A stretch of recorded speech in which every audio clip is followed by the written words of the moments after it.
YouTube channel में आपका स्वागत एवं अभिनंदन है। मैं डॉक्टर परशुराम डांगी आज आपको अध्ययन करवाऊंगा आर्थिक भूगोल के टॉपिक आर्थिक भूगोल का अन्य विषयों के साथ संबंध के बारे में। जैसा कि अपन ने पिछले जो दो पूर्व जो वीडियो हैं उसमें अपन ने देखा था आर्थिक भूगोल की परिभाषा। उसके बाद में अपन ने देखा था आर्थिक भूगोल की प्रकृति एवं आर्थिक भूगोल का क्षेत्र के बारे में या स्कोप के बारे में अध्ययन किया था, जो आपने, जहाँ तक मेरा अनुमान है, आपने उसको अच्छे से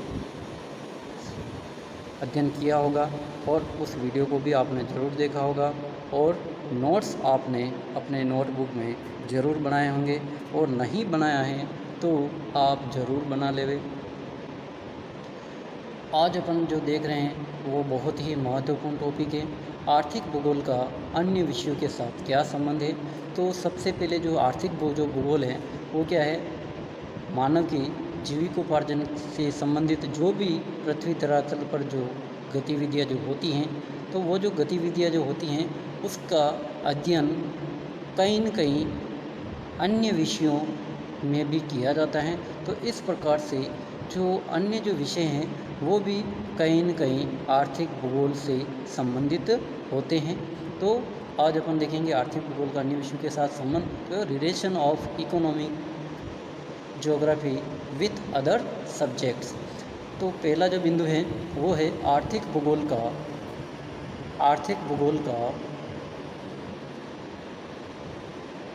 तथा अर्थशास्त्र का क्या संबंध है। तो आर्थिक भूगोल जो है, आर्थिक भूगोल का सबसे इनमें से जो है सबसे अधिक जो घनिष्ठ जो संबंध है वो है अर्थशास्त्र से। आर्थिक भूगोल अर्थशास्त्र से इतना अधिक संबंधित हैं कि कभी कभी यह भ्रम हो जाता है कि आर्थिक भूगोल अर्थशास्त्र का ही एक अंग है। यानी ऐसा सामान्यतः कभी कभी भ्रम हो जाता है कि यह जो आर्थिक जो भूगोल है वो अर्थशास्त्र का ही एक अंग है, क्योंकि अर्थशास्त्र में भी इन बहुत सारी जो मानव की जो आर्थिक गतिविधियां जो हैं उनका अध्ययन उसमें भी किया जाता है। जबकि वास्तव में आर्थिक भूगोल का एक अंग है। यानी आर्थिक जो भूगोल है वो किसका अंग है, नाम से ही पता चल रहा है आर्थिक भूगोल, तो यानी भूगोल का अंग है। जबकि कभी कभी ऐसा आभास हो जाता है कि ये अर्थशास्त्र का अंग है, ठीक है, जबकि ऐसा नहीं है। अर्थशास्त्र को सैद्धांतिक कहा जाता है। सामान्यतः क्या है, अर्थशास्त्र जो होता है वो क्या होता है, सैद्धांतिक होता है। तो आर्थिक भूगोल को आनुभविक कहा जाता है। अर्थशास्त्र में जो अध्ययन किया जाता है वो किसका किया जाता है, अर्थशास्त्र में उत्पादन प्रक्रिया, बाजार प्रक्रिया, मुद्रा विनिमय आदि के सैद्धांतिक पक्ष का अध्ययन इसमें किया जाता है।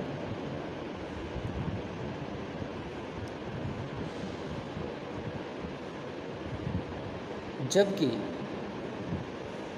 अर्थशास्त्र में जो इसके अलावा अर्थशास्त्र में वस्तुओं के उत्पादन, विनिमय, वितरण एवं उपभोग के आधारभूत पक्षों का भी अध्ययन इसमें किया जाता है। अर्थशास्त्र में आर्थिक समस्याओं पर पड़ने वाले कारकों और यानी आर्थिक समस्याओं पर प्रभाव डालने वाले कारकों, एक बार और देख लेते हैं। यानी अर्थशास्त्र में आर्थिक समस्याओं पर प्रभाव डालने वाले कारकों और राष्ट्रीय दृष्टिकोण, यानी जो भी आर्थिक कारकों पर जो इसका प्रभाव पड़ता है, तो इनका भी अध्ययन इसमें किया जाता है।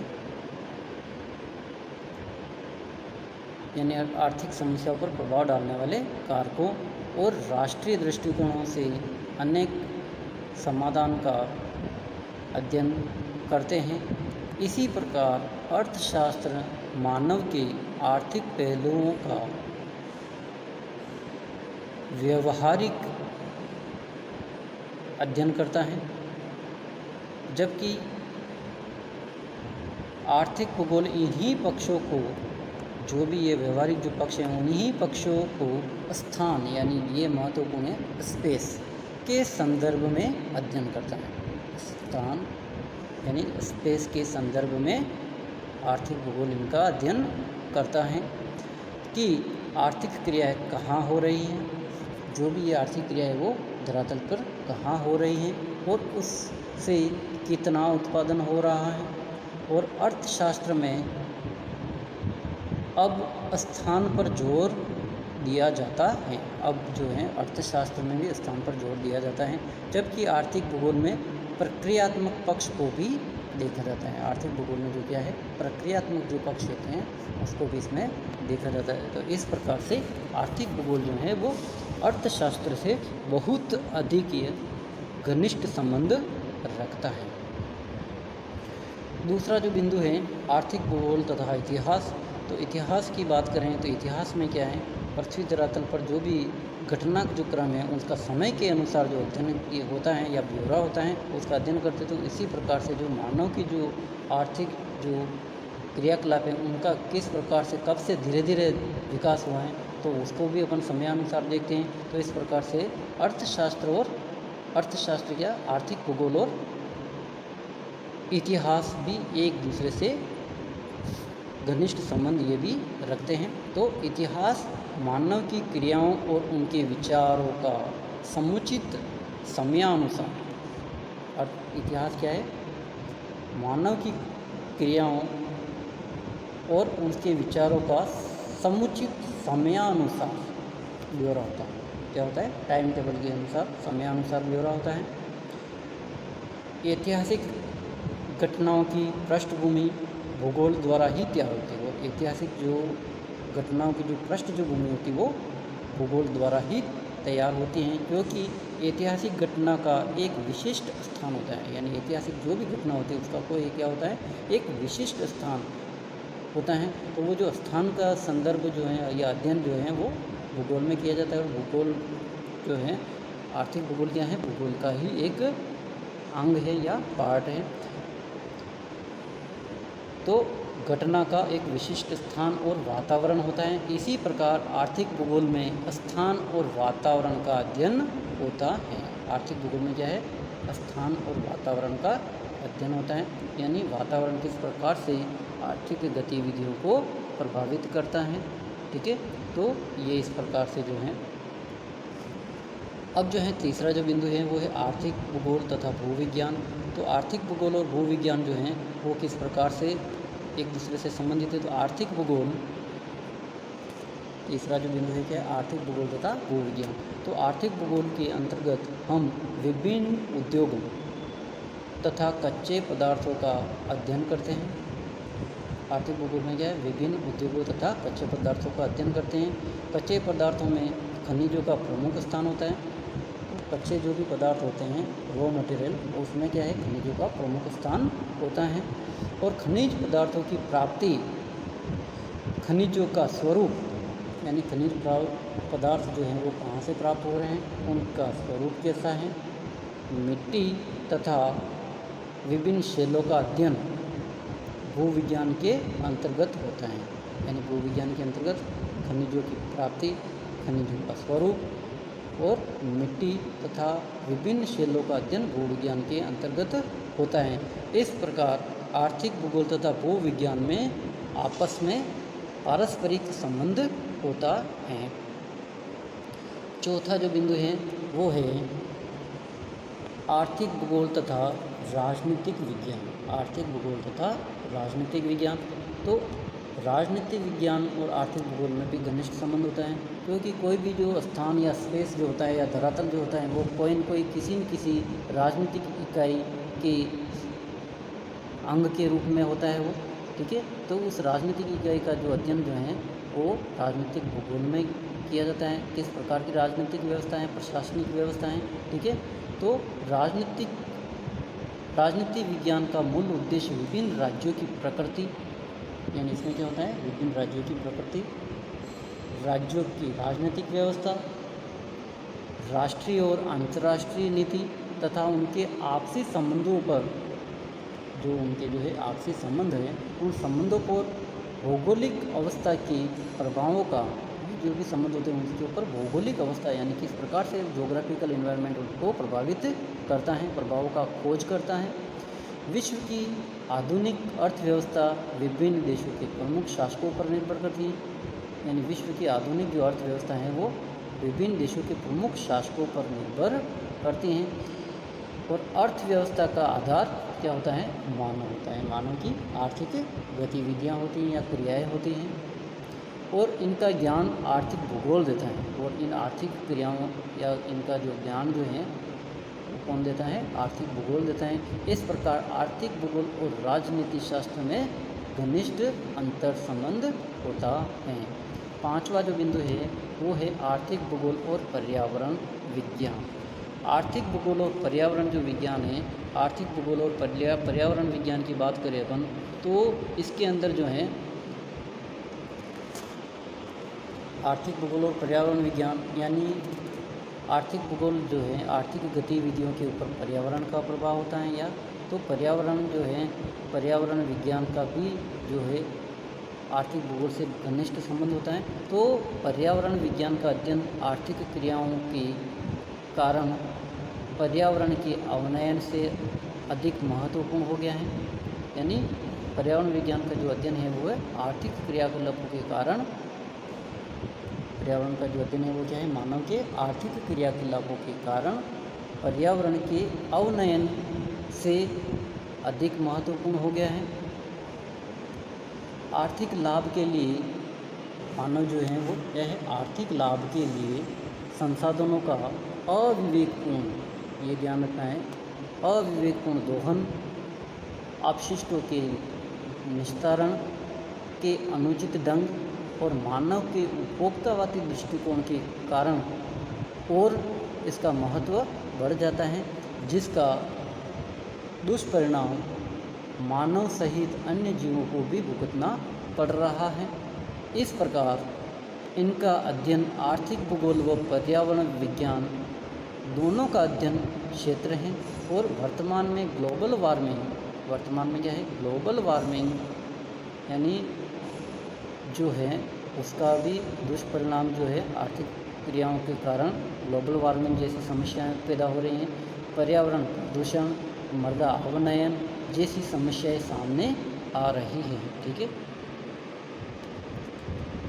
अब जो है अगला जो बिंदु अपन देखेंगे तो अगला बिंदु जो है वो है आर्थिक भूगोल तथा समाजशास्त्र।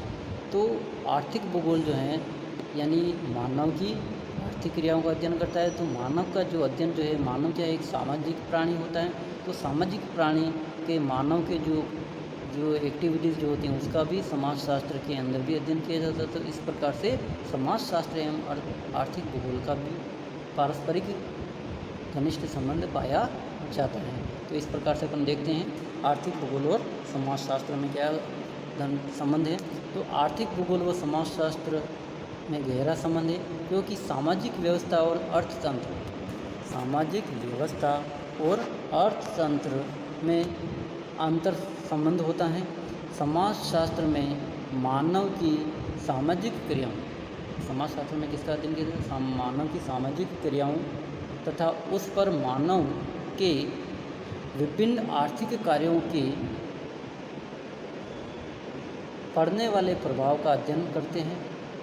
सामाजिक क्रियाओं तथा उस पर मानव के विभिन्न आर्थिक कार्यों के पड़ने वाले प्रभाव का अध्ययन करते हैं। जबकि आर्थिक भूगोल में आर्थिक क्रियाओं तथा उस पर सामाजिक क्रियाओं के पड़ने वाले आर्थिक क्रियाओं तथा उस पर सामाजिक क्रियाओं के पड़ने वाले प्रभाव का प्रमुख रूप से अध्ययन करते हैं। अतः आर्थिक भूगोल व समाजशास्त्र एक दूसरे से निकट संबंधित हैं। ये हो जाएगा अपना छठा बिंदु। अब सातवां बिंदु जो है वो है आर्थिक भूगोल तथा प्राणीशास्त्र यानी जियोलॉजी। तो आर्थिक भूगोल तथा प्राणीशास्त्र में भी घनिष्ठ संबंध पाया जाता है। तो प्राणीशास्त्र किस किस का अध्ययन करता है? तो मानव, जीव जंतु, पशु पक्षी आदि का विश्लेषणात्मक अध्ययन करता है। इसी प्रकार इन प्राणियों की बनावट, स्वरूप आदि तत्वों के ज्ञान से इनके द्वारा होने वाले आर्थिक लाभों में सहायता मिलती है। इस प्रकार एक निश्चित सीमा तक आर्थिक भूगोल प्राणियों के प्राणीशास्त्र पर निर्भर हैं। अतः आर्थिक भूगोल प्राणीशास्त्र से संबंधित है। अब जो है आठवां जो अंतिम बिंदु हम देखते हैं, आर्थिक भूगोल तथा वनस्पति शास्त्र यानी बॉटनी की बात करें तो ये किस प्रकार से घनिष्ठ संबंध रखते हैं? तो वनस्पति शास्त्र के अध्ययन में विभिन्न प्रकार की मिलने वाली प्राकृतिक वनस्पतियों और उसके विभिन्न अंगों, पेड़ पौधों,